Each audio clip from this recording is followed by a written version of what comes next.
నా మీద అసెంబ్లీలో మాట్లాడింది. నా సతీమణి నా బిడ్డని చేయబట్టి నేను గెలిచినానని మాట్లాడింది. ఎస్, నా సతీమణి నా బిడ్డ ఇద్దరు నేను గెలవాలి అని ప్రచారం బరాబర్ చేసిండ్రు, బరాబర్ కోరుకున్నారు. కానీ నీలా కాదు కదా, నీ చరిత్రలా కాదు కదా పొన్నాం. నీ సతీమణి నువ్వు 2018లో కరీంనగర్ అసెంబ్లీ క్యాండిడేట్గా పోటీ చేస్తున్నప్పుడు ఎన్నికల సమయంలో నువ్వు ఓడిపోవాలని నీ సతీమణి మీ ఇంట్లో ఆత్మహత్య ప్రయత్నం చేసింది. ఇది నిజమా కాదా? ఇవాళ నువ్వు నా మీద అనేకంటే ముందు ఒక ఏళ్ళు చూపించే ముందు మళ్ళా 4 ఏళ్ళు నాకు చూపిస్తున్నాయి అనేది నువ్వు ఆలోచించాల్సిన అవసరం ఉన్నది. అదే విధంగా నువ్వు పదే పదే నా గురించి మాట్లాడుతున్నావు. నీ చరిత్ర నా చరిత్ర 2 నిమిషాలే చెప్తాను. నీలాగా నక్కలాగా కొట్లాడి నేను గెలవలేదు.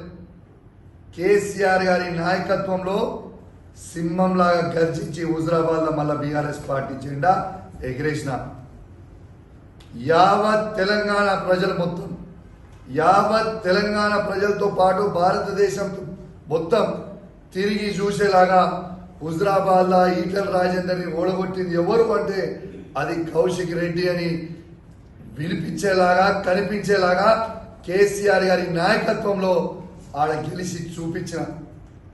కానీ నీలాగా నక్కలాగా ప్రవీణ్ రెడ్డి గారు మొత్తము అంతా ఏకం చేసుకున్న తర్వాత ఆయన సీటు గుంజుకొని పోయి నక్కలక్క పోయి హుస్నాబాద్లో నువ్వు నిలబడి గెలవచ్చు. కానీ నీకు దమ్ముంటే, నీకు ధైర్యం ఉంటే, నువ్వు మొగోన్వే అయితే నువ్వు కరీంనగర్లో నిలబడి గెలవాల్సింది. నీ సొంత ఊర్లో నువ్వు గెలవవు కాబట్టి, పక్క ఊర్లో పోయి నిలబడ్డావు. ఇవాళ 2018లో నువ్వు కరీంనగర్ నుంచి పోటీ చేసినప్పుడు నీకు 39,000 ఓట్లు వచ్చినాయి.